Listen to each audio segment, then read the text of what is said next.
Welcome back, Last Man In, episode 67. Lots to talk about this week. But first, I want to start with something non-hockey related. Again? Well, I think it's just going to set the tone for the show. We're the entertainment podcast now. Yeah, we are. We're not wrestlers, we're entertainers. We're entertainers, exactly. Last night, I decided to go to a 11 o'clock launch for Star Wars Battlefront. I was very excited for this game. I love Star Wars, and I love first-person shooter video games. So what happens is I drive into my garage at home, pull up my phone, see that Mr. Cameron Home has texted me, and I'm like, oh, 2 text messages from Cam. I wonder what this could be about.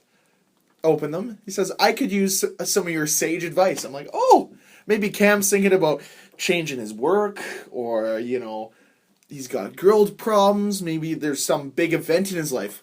So I phone him. And Cam, what was your thing that you needed my sage advice for? I was trying to decide between 2 hats and a toque, and I didn't know which one to get.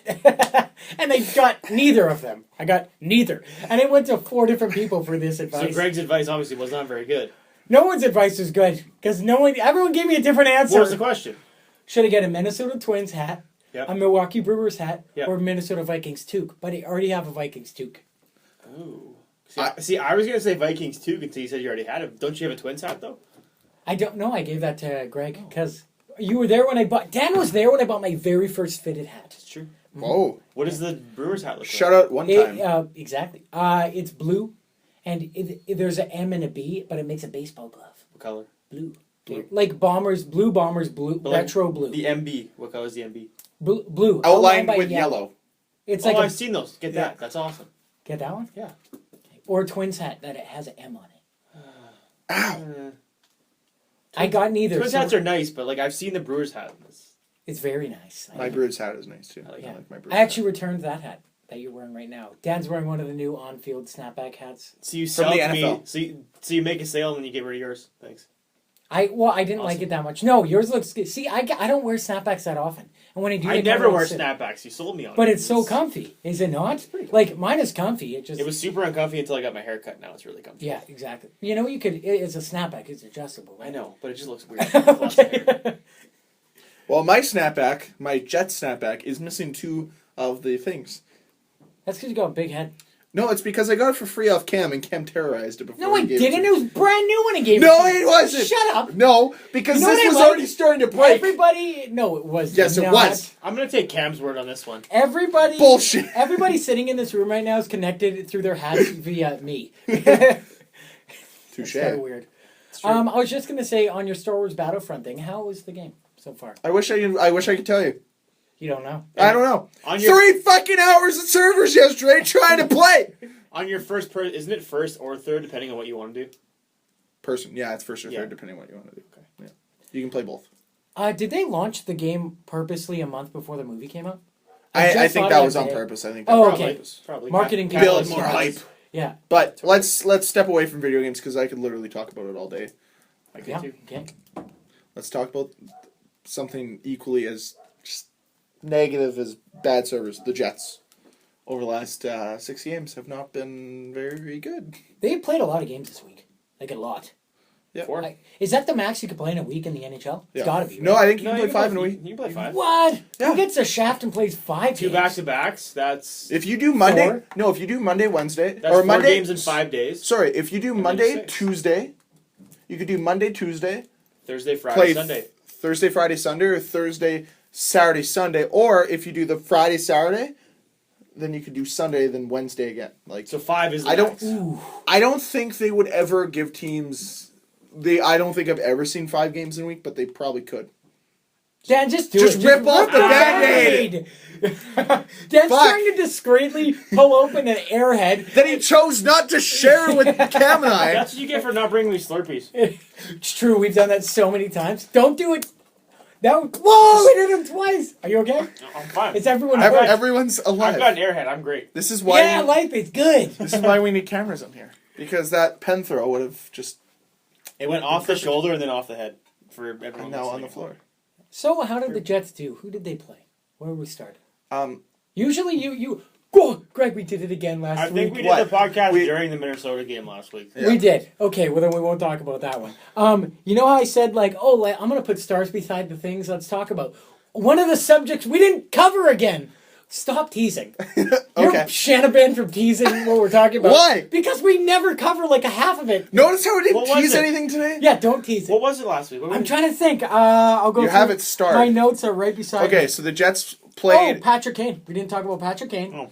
What did he do? Oh, being acquitted of all charges. Yeah, and Okay. then we talked about the Flint Firebirds, and there's ripping one the more NHL thing the I asshole. know because Oh, I know what it is. What's I that? wanted to touch on. Well, the Russian banning everything. And What? well, What? did you not hear about the Russian drug problem? That apparently I the heard- Russian government is giving steroids to their athletes. Really? And they might get banned from the Olympics. Does in it date back to 2016. Rocky IV with Ivan Drago? Because I Maybe. just watched that this week. Maybe it does. Went down it.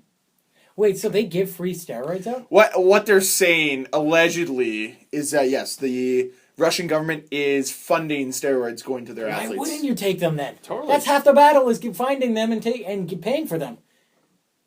See, this is One could say- Dan and I are totally one like could say we're the they're- worst people. Greg's like, you guys are terrible.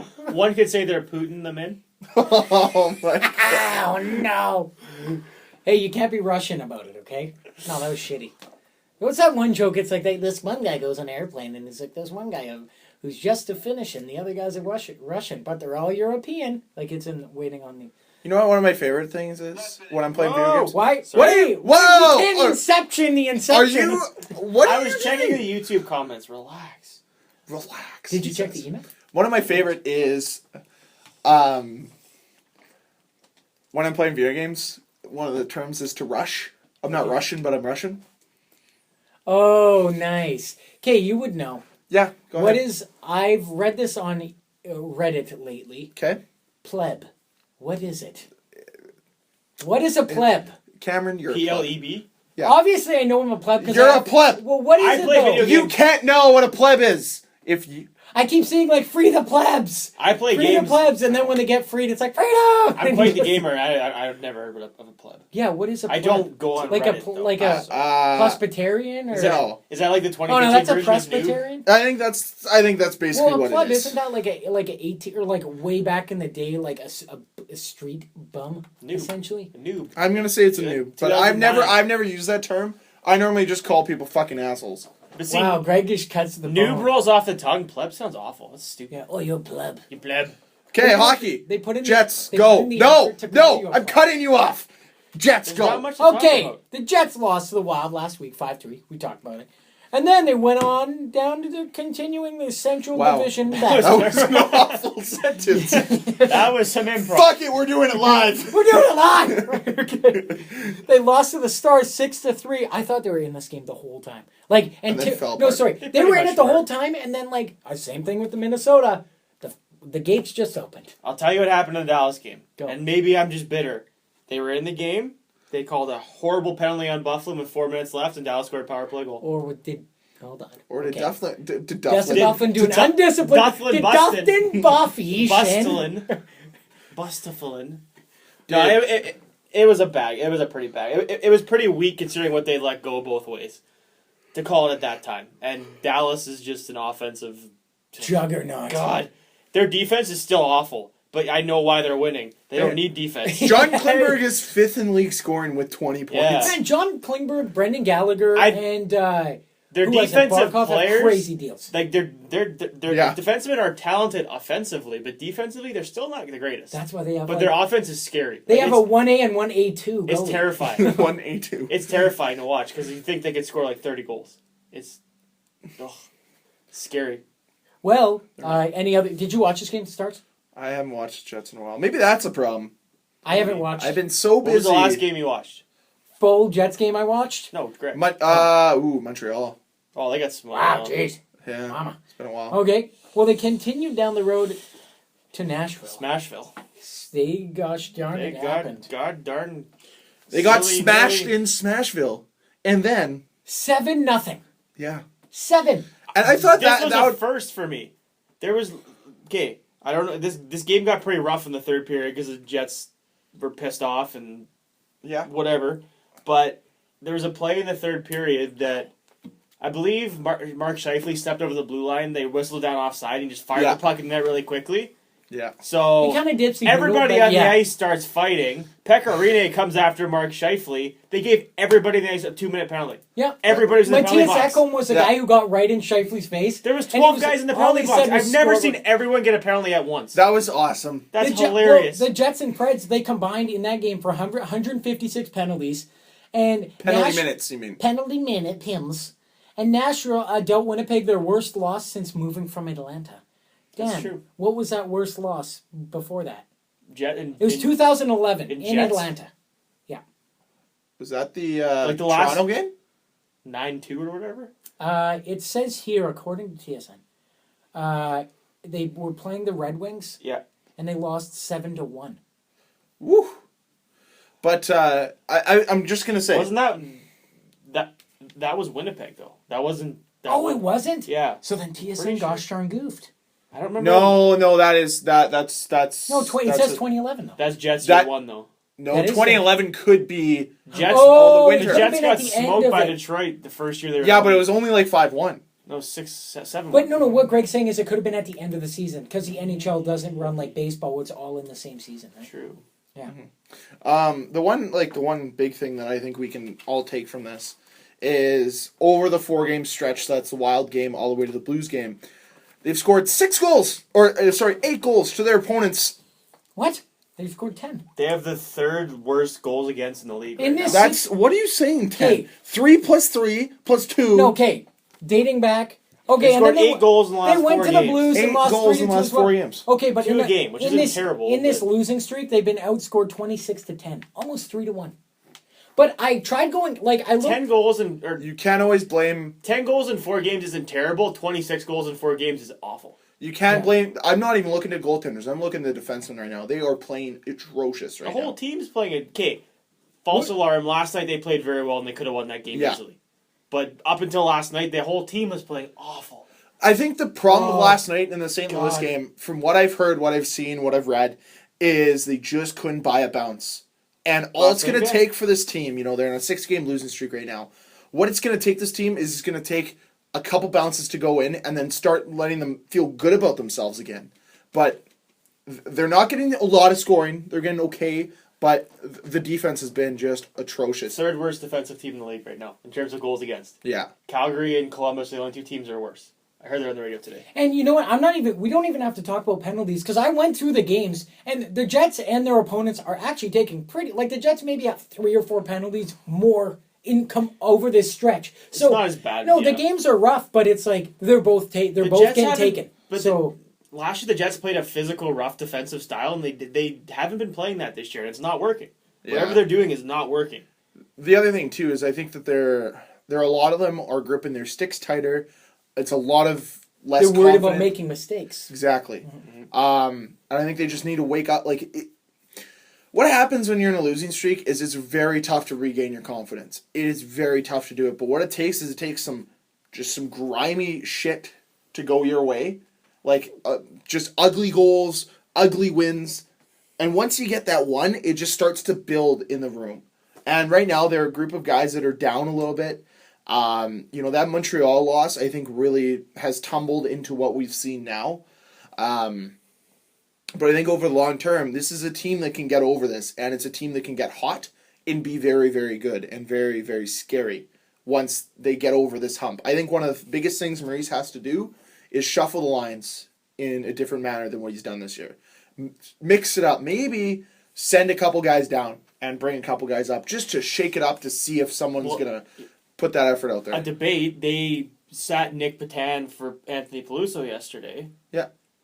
I have no problem with Peluso playing. I mean, he got an assist and he was the Buffalo goal might have gone off him. It was hard to tell. He was right in front of the net. But is Patan the guy you bring out? Why not bring Burmistrov out?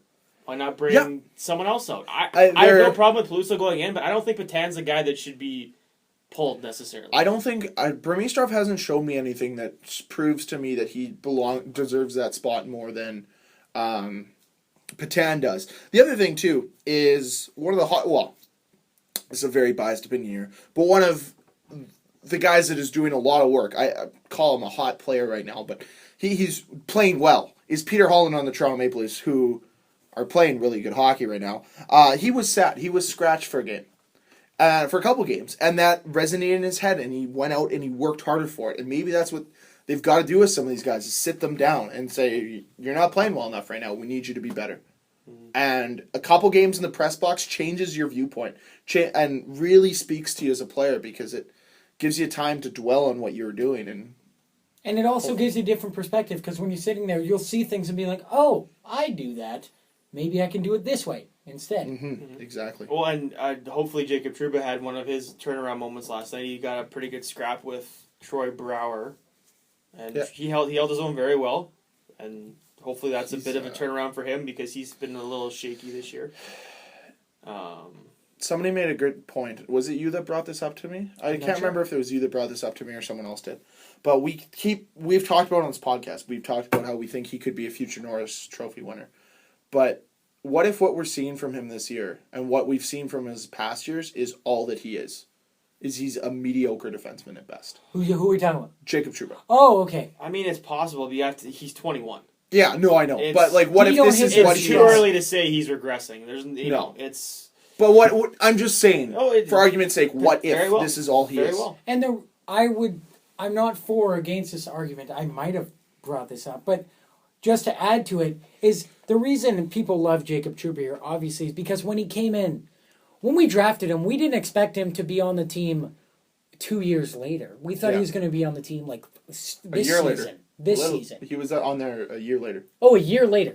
After drafting him. Mm-hmm. Okay, yeah. They waited a year. Perfect. There you go. We thought he was going to be in like 3-4 years. Yeah. And then when he came in, he did a lot better than like what we expected, which was third line minutes. And then suddenly he was second line minutes. And then he was like top line power play for a bit. And he did great. He didn't put up stellar numbers, but he did really good. And so he kind of raised the bar for himself and everyone else. And now we want him to keep hitting that bar of our expectations, which everyone is different for him.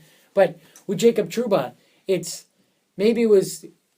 just came in and surprised everyone, and I guess that would be why we think that we thought he was gonna be a Norris. Not that he still isn't capable. But the thing too is maybe the hype train for him was just a little too much at first. No, and that's he was never close to a Calder. I mean, granted, he missed a lot of time with injury the first year, but he was never close to being a Calder Trophy winner or nominee. So maybe all this hype is maybe they blew it up a little too much at first. Maybe he's going to be a slow progression.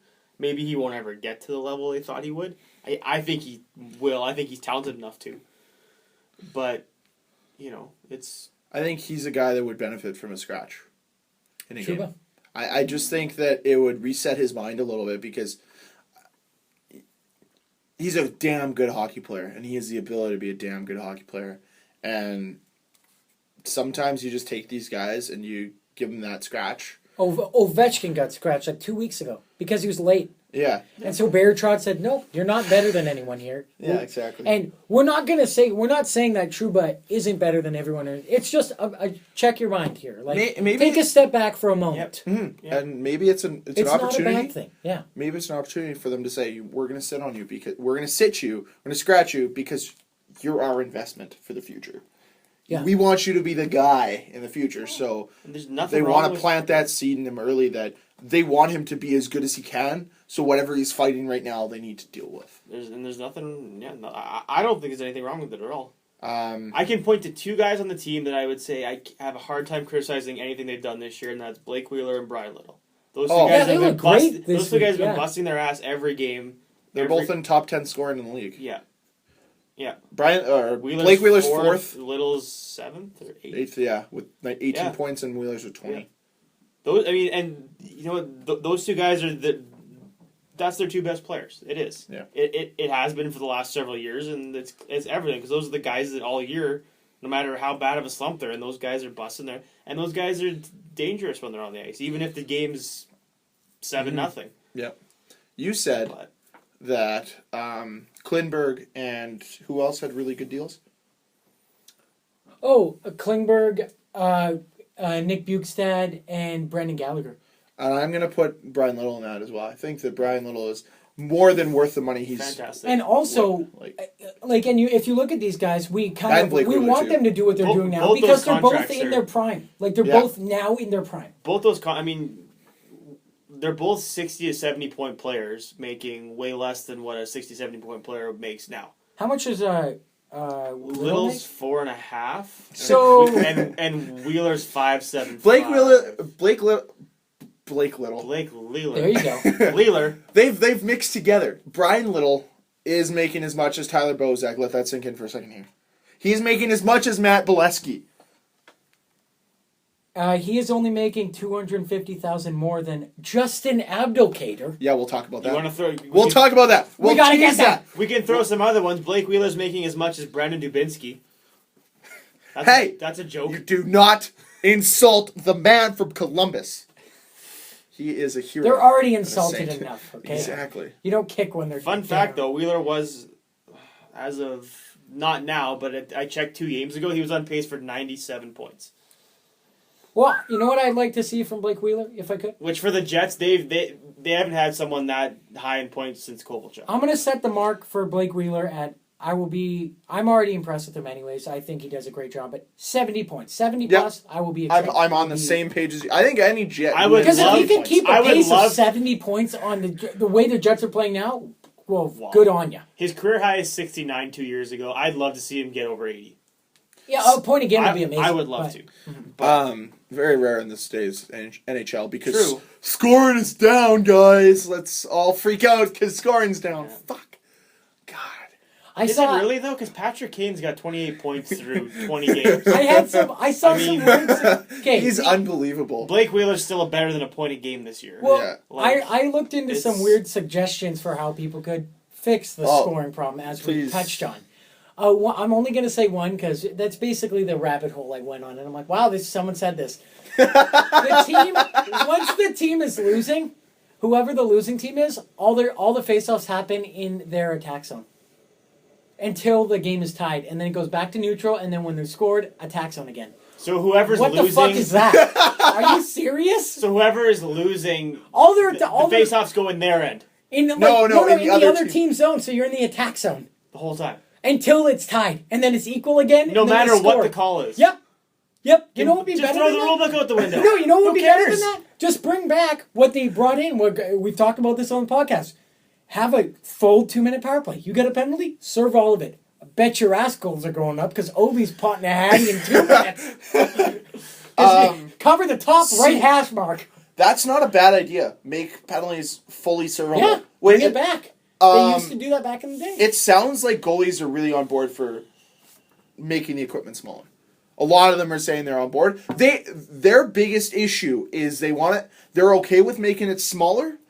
Their problem is safety. They don't want to compromise safety for smaller equipment. Yeah, I don't want to have a broken rib off a Shea Weber shot. Yeah. Fuck that. It's Shea Weber. Have you seen I want him to break the net, not break me. You know what? I don't even want to take a Brian Little snapshot, let alone a Shea Weber. Like, you gotta love it when Shea Weber goes to wind up. I'm pretty sure I've seen it a few times where the defenseman literally grabs the forward on his team. They're like, nope. And they come like, you're standing in front of me. Yeah, this is yours. You know what I'd love to see them do on ESPN Sports Science is take like a Shea Weber shot and show what would happen if it directly contacted your face. Whoa. Could you die? Yes. Like, you could die. Fun fact, Shea Weber... could kill a person with his slap shot. He broke Tutu's foot, he broke another guy's leg, and he broke Legwan's hand. In, within a span of, Legwan when he was on his own team? Yeah. No, this is all in practice, guys. This isn't games. What? Oh, sorry. Tutu was in a game, and then I'm pretty sure the other two were in practice, just because they told him to do it. Like, shoot as hard as you can. Oh, yeah, they're learning to block shots, and why not learn what the hardest guy shot? I wouldn't do that. I would not do that. You said something a little while ago. I lost it. What did you just say, your line before that? I laughed hysterically. And then before that? Shea Weber. Sports Science. Okay. I watched all. That wasn't right before what I was. I watched all the Rockies, and then I was talking. I was talking about Mike. Creed? Yes, of course. That's what I'm doing. Pretty so, because I was doing research, and then I started thinking, how hard did Mike Tyson punch? Mike Tyson's punch was 1,900 pounds of pressure. How hard was Holly Holmes' kick? I was just going to ask you that question. I'm not sure. because that was a good kick. That Right was to the neck. Well, but Too bad. The equivalent. Too bad Ronda lost on purpose. Oh, I bet Oh, she did. Oh, bullshit. Jesus. Let me finish Hey, this before the we... theory's out there. Hold on. Wait. So the equivalent of getting punched by Mike Tyson in the face is having someone stand 5 feet above you on a ladder and drop a 221-pound anvil on your head. That is the pounds of pressure. Ouch. Or a Tour de France, when they're coming around the final turn and they're going usually the fastest. So I don't know how fast Tour de France goes. And just stepping in front of that and only letting it hit your head. Or getting hit by Simon Cowell driving a scooter going about 19 miles an hour, only hitting your head. Like, isn't that ridiculous? Like, there's so many things, but like... No, like, I just, honestly, to bring it back to hockey, it would be Yeah. neat to see, because you could just see how scary it is to stand there and be like, I'm blocking the shot, I could die. I could die. Shea Weber, in my I saw mind... a video of a slow motion video of a bone and a slap shot, and what happens to the bone when the puck hits the bone. And Okay. It breaks. do you know... Shatters. would you be able to find a link, or is it like... It was through a presentation that I Damn saw it. at school Okay. from a person at Pan Am. Okay. Oh, cool. Clinic. But Okay. yeah, it was like a research thing they did, but it was pretty nasty. Let's Granted, talk... this is like straight on the bone, no skin or anything protecting it. Yeah. Oh, okay.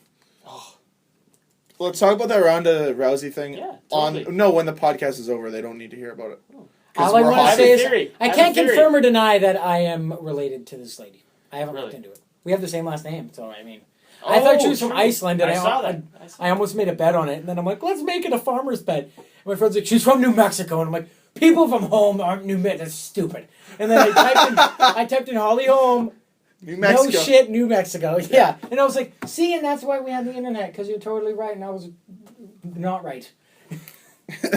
At least like you can accept and be like, what I would have done had been like, you fucking went on Wikipedia and you changed it from Iceland to New Mexico. You son of a bitch. I know you did it. Yeah, I guess so. Edit page. Yeah. What I was just going to say, let's close up the slapshot section. Shea Weber's for sure got the hardest moving slapshot in terms of like, Oh, yeah, he for always takes a slapshot in motion. Like, in motion, gotta be. Because all of Chara's shots, like the hard ones, he's holding still. Bus got a hard one too, obviously. Yeah. But that one's so erratic, it's ridiculous. Should Even the be Bus. goalie's like, oh God, please. Did you see the please. game last night? I didn't. No. Jets had a power play. Buff got Oh, I did see the highlights. got a pass the point, ripped a one-timer, went off Bacchus' leg, Bacchus dropped. The puck came straight back to Bufflin. He didn't even think about it. He just teed it up again. He hit the guy beside Bacchus. He went down. The puck came back to him, straight back to him again. He teed it up and it almost went in. I saw his goal It that was went like off Bomeister. It was like back. Yeah. Bomeister or Peluso. Which one was it? My angle looked like Bomeister. It was tough to tell, but yeah. Now. Go. What do you got for us, Greg? I was just gonna ask Dan this theory. So Cam told me about this theory today, and this is Winnipeg sports fans for you, ladies and gentlemen. Someone had put out the theory to trade Ladd Bufflin to who? Tampa Bay! Tampa for Stamkos. Yeah. What the? How stupid are you? Dan, are you with that? Are you? Just throw Thorburn in there. It's a done deal. Oh, yeah, geez, you know what? Hey, super Hall of Famer. What is his nicknames as? Scoreboard. Scoreboard. There you go. Yeah, he'll score 80 goals there. Okay, no, I said that jokingly as like, yeah, that would be fantastic, but it's going to take a lot more than that to get Steven Stamkos, and you have to make sure Steven Stamkos would sign. Yeah, exactly. Which he might, but you're going to be paying out the butt for it. Mm. So, Before we move on from this, touch on a few things later.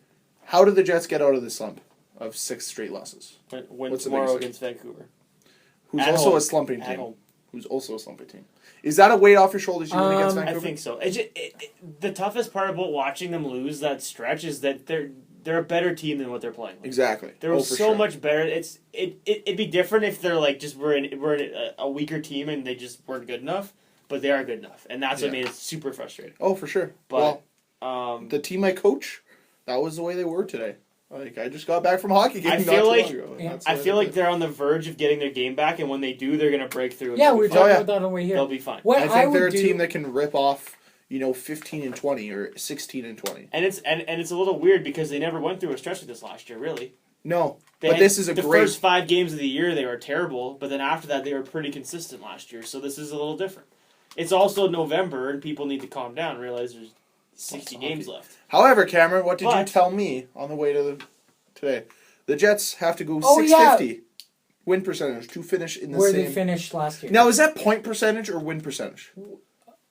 It was just points they were Okay. talking about. It was Yeah, on but 12 I and 9. remember- So 6 out of 10 games, or They- 6.5 out of 10 to games, finish at they 99 have, points. they I'm have to pretty get sure, points. yeah. But I think they went on a pretty similar pace to that last year. Yeah. No, exactly. Because so they it's were not around crazy. 500 at this time of the year Yeah. last year. Basically, what I'm saying is just So- don't keep losing. Try and break up. Well, if you're yeah. going to lose, try and break up the losses. Win the game. Yeah. Here's the Jet. You Win. play Win.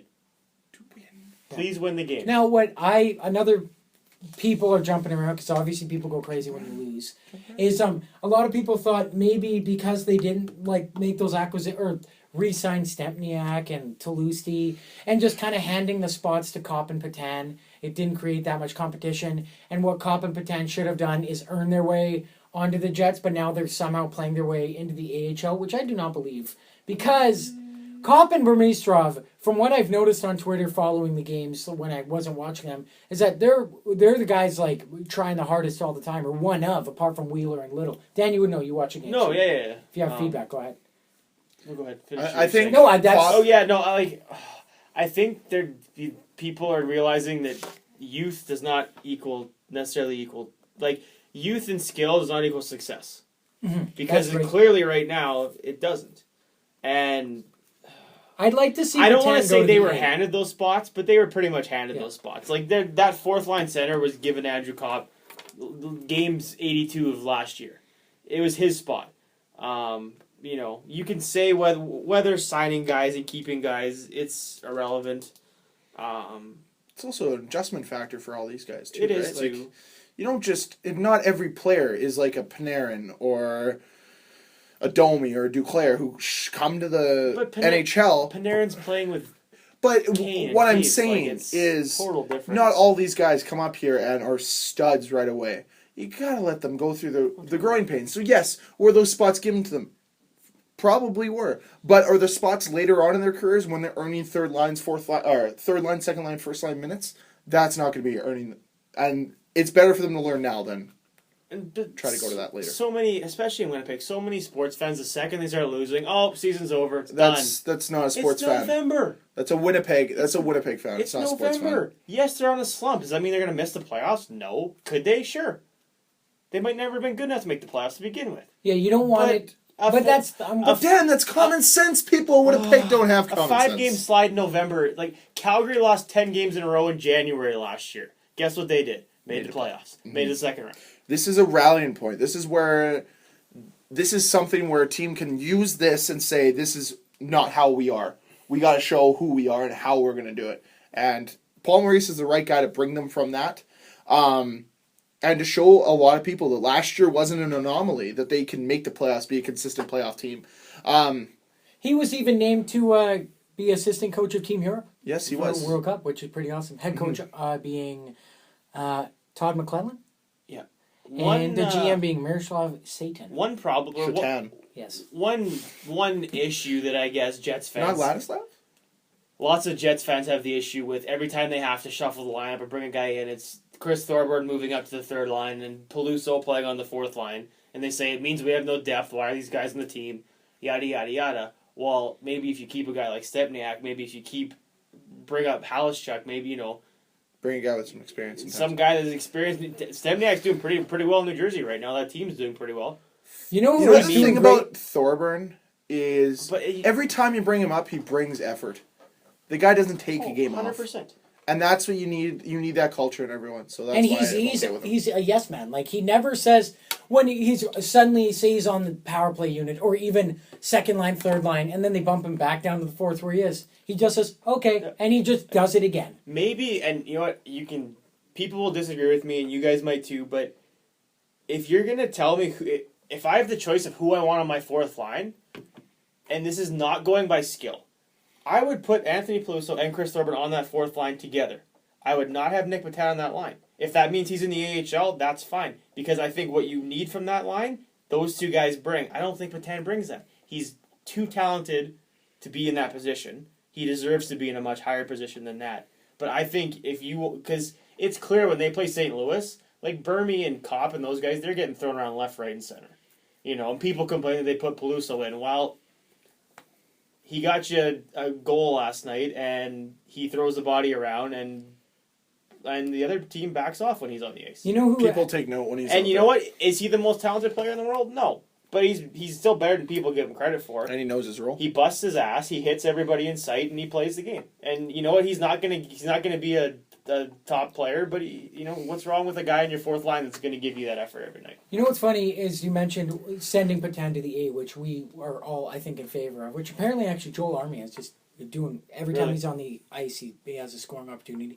But you brought it to my or it just clicked in as you were talking. You know who's kind of sat and then played a little bit, but not to his full potential last year, and now he's on the top line and or second line, depending. Jonathan Drouin. He sat out a good chunk of the playoffs last year and a good chunk of the season. And now look at him. Top line, he's doing great with maybe average now with Stamkos, but he's still doing good. Yep. So it's like, I would love to see Patan in the A, not as a demotion, just give him the ice. I would love to see Patan. Like, he deserves that. Patan deserves to be on the Jets in a top 6 or 9 role. But if it's not there... But if there's no room for him, why put him on the fourth line with two guys who crash and bang? It's not a demotion.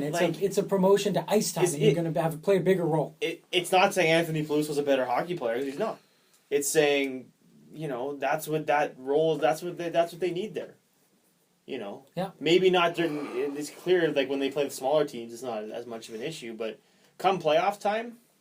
You're only playing big guys. If you play St. Louis in the playoffs, are you going to sit Nick Patan just because he's small for a whole series? And then play him the next series? Yeah, if they move on. And the thing with Palouse, he comes in, he plays well, he gets a couple points in the last couple of games, but then as soon as they play a small team, he goes out. So, which maybe he's okay with because he understands what his job is, but, one way or the other, you're going to not make someone happy, and it's, it's interesting. It's a lot of moving parts.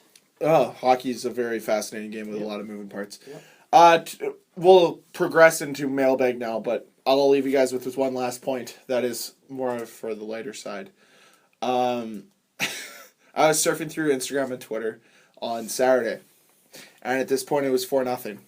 And apparently, I guess this guy just started watching, because he went on a 6-tweet rant about why the fuck are the Jets leaving Pavlikin for 4 goals? Isn't Paul Maurice doing his job? Why is he so bad at his job? Why is he leaving Pavlikin after 4 goals? Didn't realize Hutch started the game. And then pretty sure Hutch led in 4 on like 8 shots or 7 shots. It was 3 on 7. Nashville had 4 goals in the first period. The Jets had 4 shots in the first period. They just didn't bring in Nashville. It was a stinker. But to move mailbag cam, we'll start. I want to start with one thing. Shout out one time to my Toronto Maple Leafs, who played an excellent week last week and got James Reimer the 3rd star of the week. You know what I did? I told you earlier today. I woke up. I fell asleep like 1:32 last night. I woke up at 5, went to washroom, and then I was just for some reason had enough energy, and I'm like, I don't know what I want to do. I went to YouTube, typed in William Nylander. That young gentleman has some sweet sentiments. He's very skillful. He is, and he's quite the looker. He's a good-looking dude. He's Joffrey from Hey, Game Dan, of Thrones. don't give me that look. There's good-looking guys on the Jets. Joffrey's a douche. Yeah, of course Joffrey's a douche. Spoiler alert. Douche. Spoiler alert. You dick! No, dick! What if no one's seen the Purple Wedding? Oh, no! Oh, no! There's only 2 episodes of Game of Thrones that I can watch, and they're both wedding episodes. Jon Snow's not dead. But he's dead. No, he's not. He's dead. Oh, he comes back as Mance Raider. Man. Oh, what shit. He's been... What? That season No! didn't happen. No! My ears! I don't watch Game of Thrones. Honestly, I don't... I'm so sorry if you do, by the way. I don't understand the appeal. It's the hardest show to follow, because when they're talking, I have no idea what the hell they're talking me about. too. But when Because they're if fighting you- and stuff, it's When like... the action's so good, You but gotta you're find like... someone who reads the books and then just watch those episodes. See, I don't with that have person that. and explain it. Like, Jess and I watched it, and we're like, what? I think this was this. And we're like, oh, okay. I think we have our own storyline going of what we think's happening. Okay, if you could be in any family, what family would you be? Okay, I want to be Cersei's cousin because she's smoking, and that means I get to have sex with Cersei. Come on, are you serious? Or Daenerys, I'll be one of her helpers because she also smoke on a dragon. Imagine that, just I'm on a dragon. And Summer Davis having copious amounts of sex. And then kick me off the dragon and die. I don't care. Tyrion's That's a good way to die. That's a good story. Tyrion's best friend, ex-bodyguard dude. Bronn. He's the that He's guy. the best. He's top dog. Those two guys are the best. They're the best part of the whole show. I'll be Jon Snow's personal commentator. You're gonna be Samwise Tally Sure. or Sam? Did you Sam see Tally? that Tally? meme Sam? of Sam? Whatever. Braun Strowman? It's like, Yes. Sam, I'm going to do a long story to join the WWE. Jon Snow's like, really? And then it's a picture of him and he's like, Oh, I'm serious. yes. Why are we talking about Game of Thrones? Let's I don't know. go back to hockey. Greg, We're the that's entertainment what podcast. it's all let's about. center this podcast around a center that is apparently available in the NHL. Claude Giroux? No, Your boy. your boy, Matt Duchene. Yes. What the hell is the let's deal talk with about that? What's going on? Do you have a let's scoop? Because I- what the piss? So this is where Colorado. Now let me just break this down to you. Colorado at one point had Nathan MacKinnon, Matt Duchene, Ryan O'Reilly, and Paul Stastny on the same team. That's your top four centers. They had not a 3-headed monster, a 4-headed monster. You ever seen a 4-headed puppy? That's not a puppy, a monster. I don't know why I said puppy.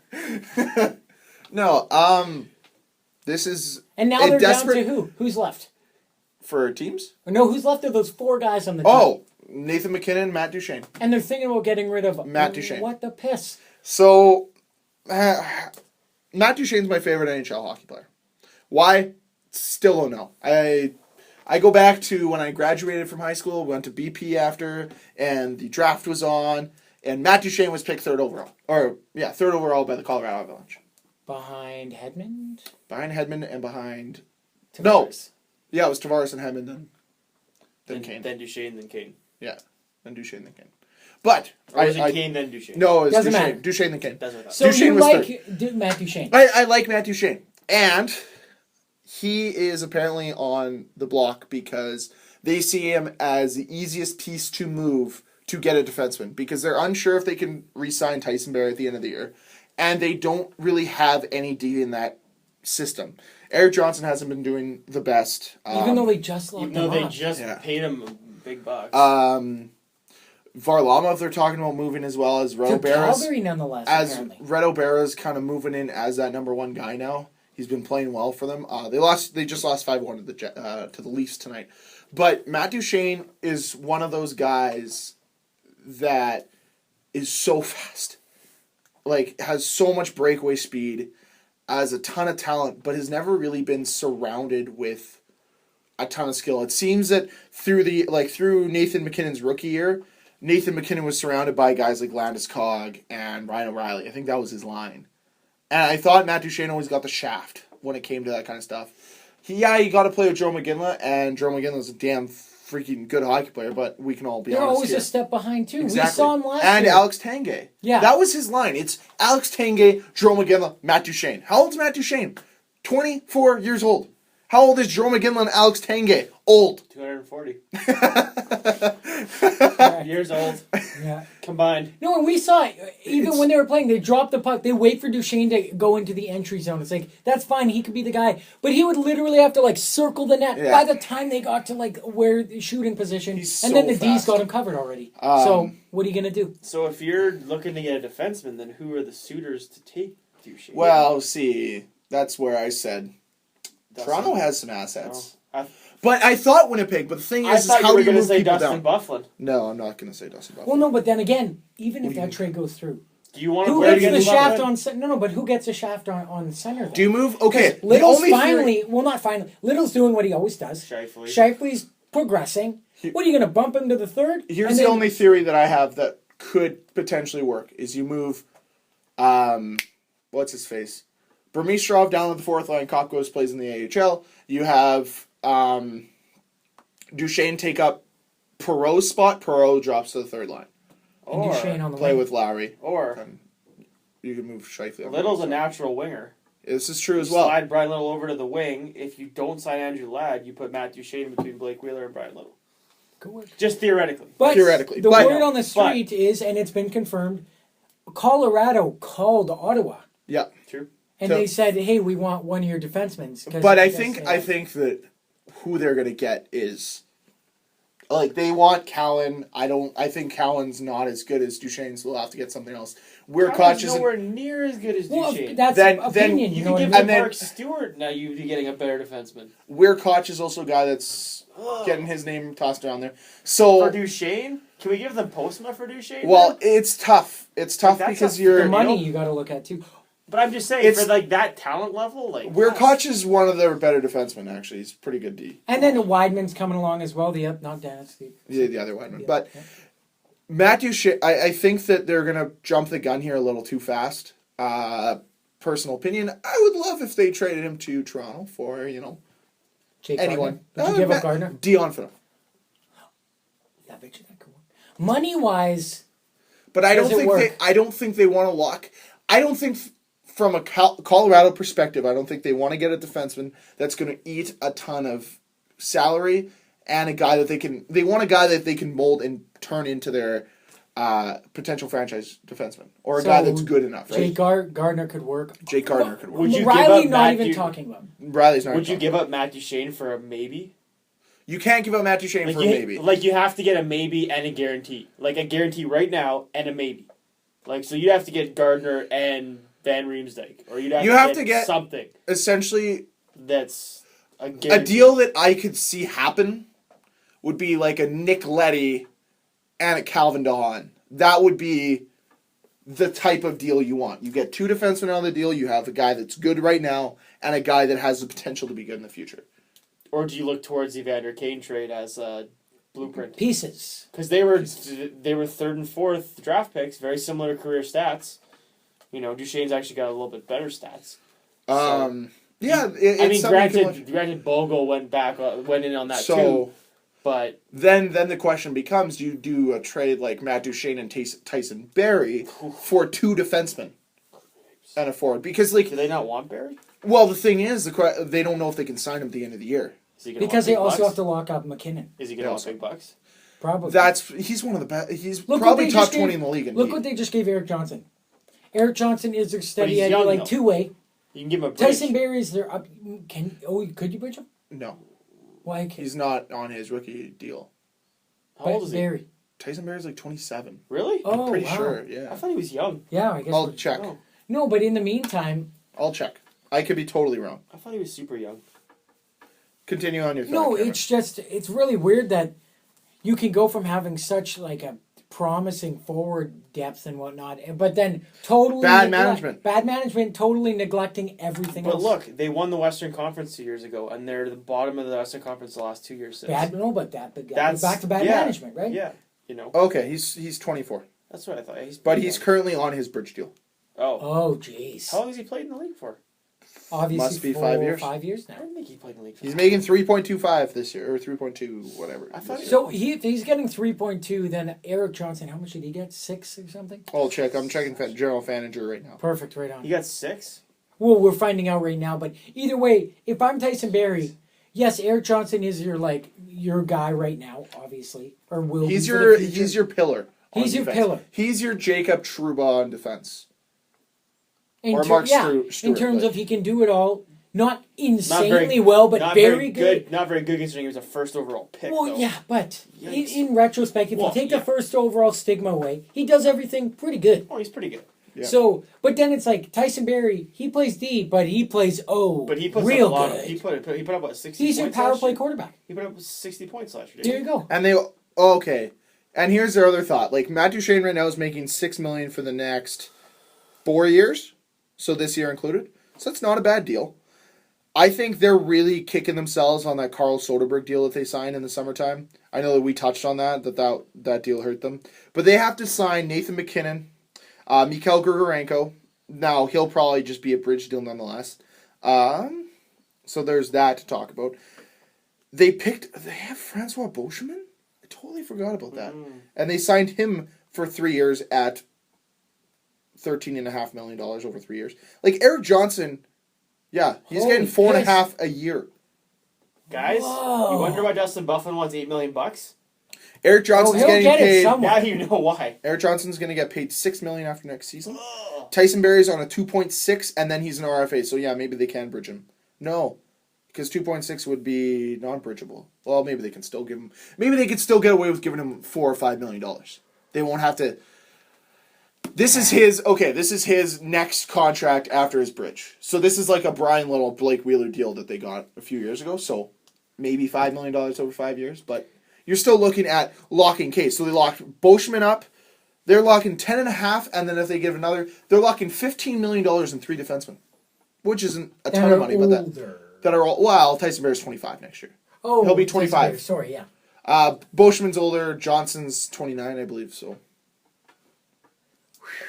Colorado's in. They need some guys. They need some pieces.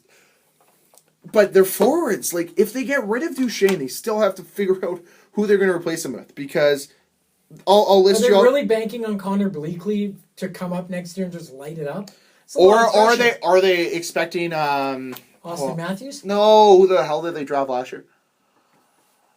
Oh, his name escapes me. He's a winger, Mikko Rantanen. He's already on the team. No, he got sent back. Well, he's a winger. Are you going to convert him to center? No, but he's big. Here what they're... Okay, so they have Duchene, Landeskog, Ginla, Soderberg, Como, John Mitchell, Cody McLeod, Nathan McKinnon, Andreas Martinson, Jack Skilly, Mikhail Grigorenko, Ben Street, Dennis Everberg, Chris Wagner. So they're probably going to bank on their top 4 centermen to be Soderberg, McKinnon, Grigorenko, and probably John Mitchell, or throwing another guy that can play 4th line minutes for centerman. What you read there is like a team that's like question marks everywhere. They haven't pulled the ripcord on like, are you going to hit dead bottom? Because, I mean, they had all those picks, and it seemed like they were doing it, and now they're just bringing in, like, the Danny Briere, or the Ginla. Carl Soderberg's a little younger, but it's like John Mitchell, and, like, just other stuff like that. They've got a Ginla for another 4 years at $5 million a year, I think. And then you also got to think, you have Brad Stewart,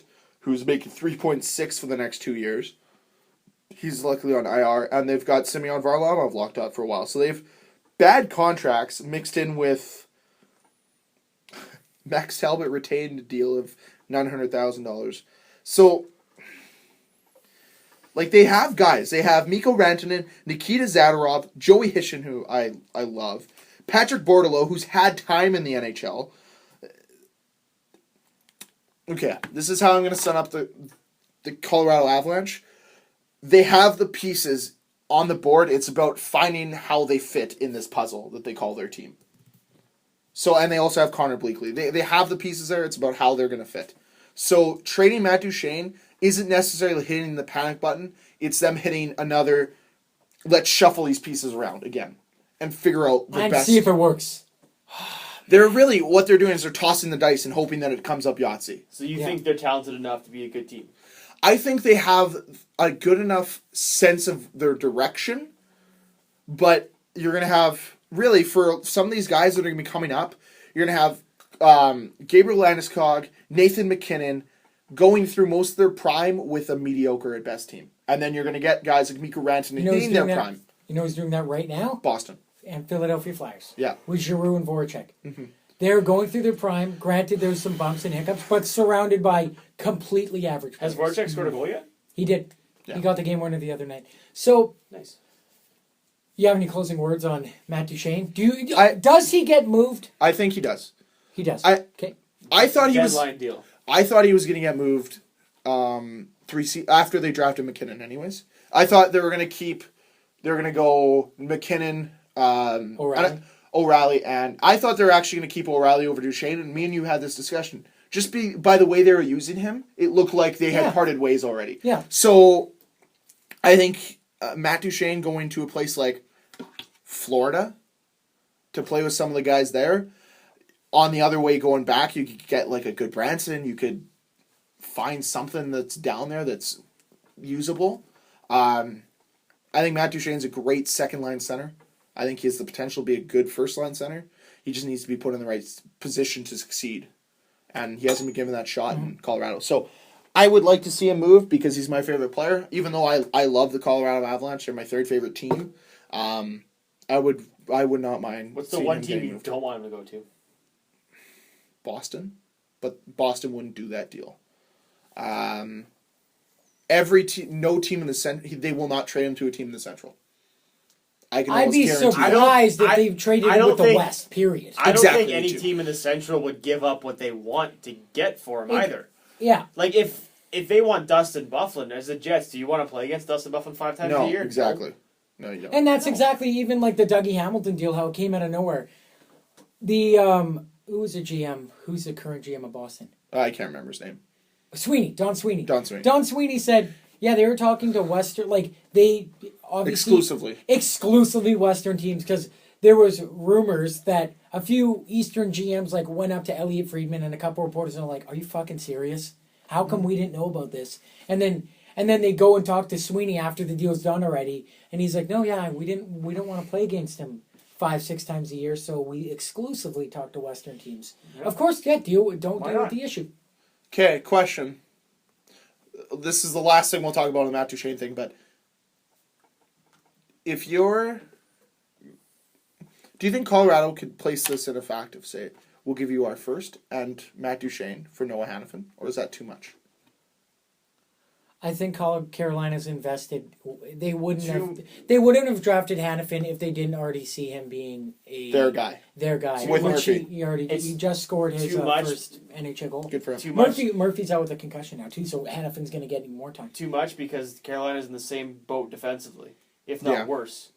So then they aren't going to dump their their top prospect. But I totally get where you're coming from. But now are they going to ride out the way? It's ridiculous we've been talking about this. If they make it to the end of the season and they haven't traded Duchene, doing a draft day deal, say if they don't get the draft pick and they take like a player, hypothetically, where he's ranked right now, Jacob Chychrun, a defenseman. Yeah, well, they have to. They have to go forward. They have to go to... There's a difference between picking best player available and what your team needs. You make it so that the best player available is the thing that your team needs. Yeah. Like, having Austin Matthews is great. Then you have Austin Matthews, you have Nathan McKinnon. Then you have to go out and get a defenseman. Then you have to do it. And that's what Edmonton's been doing as of... But you cannot overpay. Exactly. They overpaid Eric Johnson. They overpaid Francois Beauchemin. You look at what Edmonton's done. They've overpaid for Andre Sekera. Oscar Klefbom. Oh, my goodness gracious. Yeah, what was that contract about? Awful. That's what it's about. Okay, since we're on, is there final words? Because I've just a trade. I think a trade for them just to... I also think they need to get rid of Patrick Waugh, but they won't get rid of Patrick Waugh. I don't think he's got it. I'm not I'm such being a hypocrite right now. I'm not the biggest fan of the old boys club where you're bringing guys who used to play for your team. Joe Sakic? Exactly. Yeah, that's look what happened. Okay, look what happened in Dallas. Okay, Dallas brought in Joe Nieuwendyk, captain of that team, brought them a Stanley Cup with that team. Doesn't mean you're going to be a good GM. Doesn't mean you're going to be a good GM. Means you're going to do deals like the James Neal for Alex Goligoski deal. Matt Niskanen and James Neal for Alex Goligoski. Did he get canned by them as a GM? Yes. Oh. They brought in Jim Neal and looked sitting dirty. What did they do? They picked up Tyler Seguin for nothing. They drafted Jamie Benn, arguably the best player in the NHL right now. I think Nieuwendyk was still around, wasn't he? Maybe he drafted Ben. But still, or draft guys like Valerie Nichushkin when there's still ridiculous guys on the board because they saw they had good scouts and he trusted his scouts and he went with them. They're so stacked out front that Nichushkin's on their fourth line. And go out and make deals like the Patrick Sharp deal. Like they know what they're doing now. And yeah, you're right. The old boys club, that needs to go. Look at Toronto. Look what they're doing. They brought in a guy that never played for their franchise in Brendan Shanahan. And he's changed the entire regime. And I can definitely tell you that when it comes down to do we decide to get rid of him or do we not, it's not going to be that way. You know why Joe Sakic brought in Jerome McGinley? Because he fucking played with Jerome McGinley. He persuaded him to go there. He said, we've got something here. We made the playoffs last year. Why did he bring in Patrick Waugh? That's exactly why. Because he played with him. It's... You rub my back, I'll rub yours. Type of deal. Yeah. It's like if Martin Brodeur went and became the GM of New Jersey. Would have a very biased look at the team. He'd bring in Scott Stevens as an associate, then bring in Patrick Eliash as another guy. Like, you cannot have former players managing your team because it is so hard to say no to that person. And to change a mentality because you're from that mentality. Exactly. So you're not going to have a different mentality. Exactly. I I think it can work, but I don't think it's a I don't think the reason you hire them should not be because they were the greatest player in your franchise history, or the greatest goalie in your franchise history. That shouldn't be the reason. Like Steve Yzerman, he didn't go to Detroit with Tampa Bay. What he's doing pretty good there so far. What he's doing in Tampa. They're off to a rough start. But right what he did is he took what was successful in Detroit and moved it to Tampa. Yeah. Moved John Cooper, who was an AHL coach, into the NHL. Brought up guys like Kucherov, Johnson, and Palat all together, who grew up in the Tampa Bay affiliate system and played together. But we should move on quickly to the Jason Applecater deal. The questionable Jason Applecater? Abdulcater. Justin. It is Applecater. It's been a long day. It's Jason Applecater. Applecater. They in fact, Justin Abdelkader. I think I found a kink in the Detroit Red Wings armor. Signing deals. 7 years, 4.25 average per for Justin Applecater. Is this one of the deals that we say in? Okay. Well, and this I think I'm gonna this give it goes 3 years before they regret signing the length. I'm okay with the money. And this is something that was brought up to me about the Dustin Byfuglien deal, and that I think Edmonton Oilers fans are going to use as a defense to the Oscar Klefbom deal, is what happens if in 5 years, let's say the cap goes up to $100 million, this deal does not. That's 4% of your cap. Justin Abdelkader, who's a... It's still a good deal now. Like, I'm okay with that money. Yeah. It's just the the term that I'm okay with. Dan, you have an insider trading look at this. But all I'm saying is, if it goes up, the deal doesn't look as bad. Is it worth the 7 years, Justin Applecater? Like, he has a lower points per game than Yuri Tolusti, who barely got a job this year. Like, I'm with you. Like, he was off to that hot start. He had a hat trick in the first game this year. But look at the guys he plays with, too. Here's the thing. The contract will show its merit when Datsuk and Zetterberg are no longer there, and he's no longer playing with them. Beautiful. I can't phrase it any I'm going to be better. quite honest with you, he's a third-line hockey player, probably. And so it's really going to shine when maybe they're gone. a second liner. I mean, I think he's a good crasher and a banger, but 4 point whatever, 4.25 for that's probably the going rate for a guy like him nowadays. Sadly. Well, if Carl Hagelin got 4, he's sure as shit getting 4. If Michael Furley can get 4.5, Justin Applecater can probably get 4.25. We're in a very interesting time in the NHL where these second and third line guys are being valued higher because, and one of the guys, Cam and I are big fans of, Steve Dangle, he said that whenever you sign a deal between $3 million and $7 million, it's a crapshoot. You don't know what you're going to get. Because $7 million above, you're pretty sure when you're signing that deal, it's going to be a good deal. But when you sign those in-between deals, look at all the bad deals we talk about. Oscar Klefbom, this Justin Abdelkader deal. They're long terms, not the money, right? You talk about the Tobias Enstrom deal. A lot of money. Hasn't really performed at that level. David Clarkson, potentially Matt Bolesky. We'll see how that works out.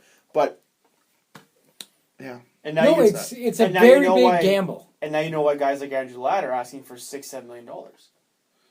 Because guys like Justin Abdelkader are getting 4.5. Yeah, yeah, no, and exactly. the precedence is being set, and it's ridiculous. And it's tough because the Jets signed a lot of their players 2 or 3 years ago when the going rate for that, those are steal contracts right now. Like, what would you pay if you had to sign Brian Little and Blake Wheeler right now? How much are they getting? Are they getting what they're getting now? I don't think so. I think they're getting at least 6. 6. I would give Brian Little. Wheeler 6.5. I'd give Little for sure 5.5 at least. I'm still under the firm belief. Give it. I just don't. I'm a guy. I wouldn't give it longer than 5. I don't like that. Yeah, I'm under the same thing. That's a big. I would never give a guy more than $5 million. Even Justin Abdelkader, I'll be like, I'll give you $3 million. I'll give you 3 years at $4 million. You prove to me you're worth more than that, and we'll extend it. We'll make it more worth your while. Like 2-3 years in. Yeah. Like obviously, there's going to be exceptions, like a Steven Stamkos. So it's like, well, you're pretty sure he's at least going to 10 years, $100 million. Take all of it. At least he's going to get at least 60. So you're talking like, I always use Jets because it's just off the top of my head. But of course, Drew Stafford contract. He had a couple down years. The Jets go, we'll give you 4.5 for 2 years, if you can get back to where you were before. And we'll give you a bigger contract. There you go. After And that. if Stafford's getting 4.5, yeah. Of course, Ladd's going to get like 6 to 7. Well, Stafford's worth more than if Applicator's worth 4.5, Stafford's worth 4.5. 5. That's crazy. 5 or 6 because that's different players, I think. But I mean, yeah, it's interesting. It's crazy. Could be an interesting trade deadline this year, though. It's going to be very interesting. This Steven offseason, Stamkos could be there. David Backes is a UFA. Backus, You Duchene, know what? Ladd Bufflin could be out there. I'm going to Just preemptively lots. say, you know who's going to push hard for Backes? Who could probably do it? Edmonton. Why not? They hate playing against them. You could tell that. Why wouldn't he want to go to a hungry team with young You know who kids? should get him? Jets? The Jets, because I hate playing against Yeah, them. well, there you go. Awful. Okay, before we roll out and do our closing words, I just want to And say... I can go play Battlefront? Yeah. Exactly. Yeah, Or me try too. to. Me too. Hopefully. So there was, in fact, a trade that happened this week. Oh, yes. That's Kevin Poulin from Tampa Bay got traded to Calgary for conditional picks or future considerations. Now I'm just going to read you some fun stats of when Mika Kiprusoff got traded to Calgary. Mika Kiprusoff got acquired on November 16th, 2003. He was a fifth-round draft pick. He had played 48 NHL games to that point. He was 7 games below 500. He had an .897 career NHL save percentage. Now let's look at Kevin Poulin.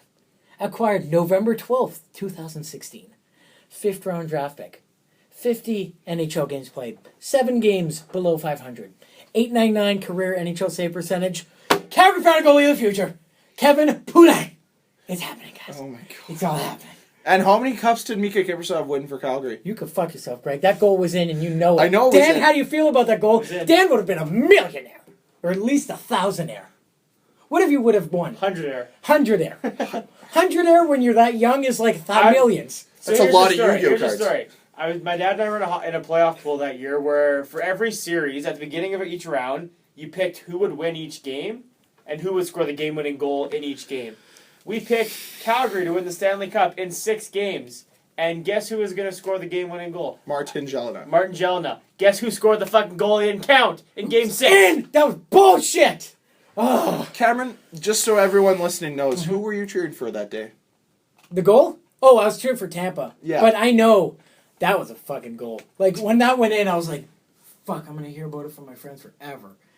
And then they're like, no goal. And I'm like, back that ass up. What the No, fuck? Like, I think it was more that they just didn't review it, and then like they dropped the puck, and at that point you can't go back and review it, and then they showed it Oh. after, and they're like, I think that was in. do you guys, I just want to know, what is the time period of when you're allowed to challenge a play where, like, the time Until erases? before the next draw. Okay, now hypothetically, I'm going to save this for next podcast because it's such a big question. We'll go off topic. We're already over time. I'm saving it. Sorry, I'll come Can back we next give week. people bonus Cliffhanger. time?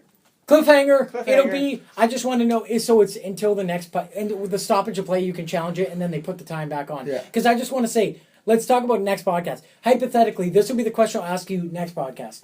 Say if Don't tease and not do it. Write it down so we know to do it okay, next podcast. say if the Jets are playing, Dustin Bufflin takes a shot, rims it around the board. They come around. Whoever they're playing, Washington. They're playing Washington. Washington sets up. They pass it to Ovi. Ovi goes to slap it and, like, freak accident, hits Buff in the throat. But then he goes down, but then they score. But then Maurice challenges it because they were offside, and it turns out they were offside. That you heard clock that. goes back. But The Buff's time injury goes back, doesn't but go but injury doesn't go back. Yeah. Like, what the fuck? That's one of... Yeah, because you can't turn back the clock. There's human error. It happens. What are you talking That's so about? weird. So Okay. what do you say? Okay. To put it simply, there's a play. Yes. What you find out is Washington enters the zone. Ovechkin shoots a shot, rides up Buff's throat, hits him in the throat. He's down. He's injured. Yeah, they scored. Well, and they turn out to score on that play. Well, then Maurice is like, no, that was offside. Throws the challenge flag, wins. It's offside. The goal gets disallowed. The time from that transpiry of the offside gets re-put onto the clock. However, Bufflin's still hurt. How is that fair? So you're saying that Because of human error. they that missed we're- the call, Bufflin got hurt when he shouldn't have gotten hurt. Yeah. No, that's fair. Yeah. Okay. That's Yeah, how I I feel. mean- Alright, too. yeah. There's so much that happens like that. Mm-hmm. though. Let's off to the election. Who sucks? Oh, Let me shit, have I'm it. not prepared.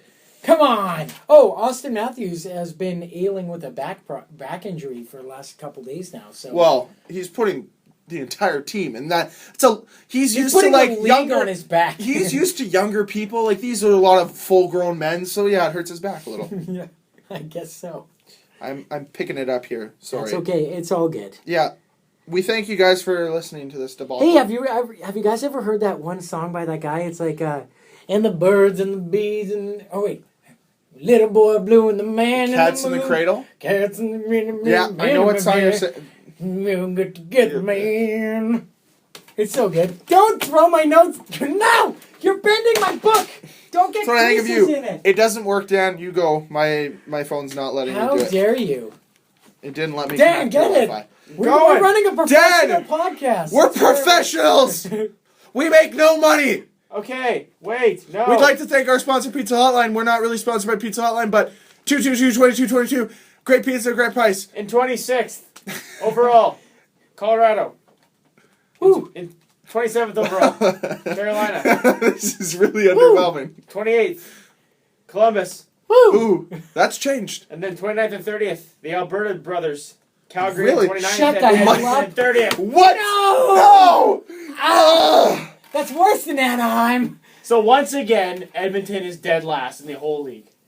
Yeah, well, Matthews they- and Connor Yeah, McDavid. thanks, Don. Don's Edmonton did on purpose. They injured Connor. Yeah, I bet they did, you old man. Okay.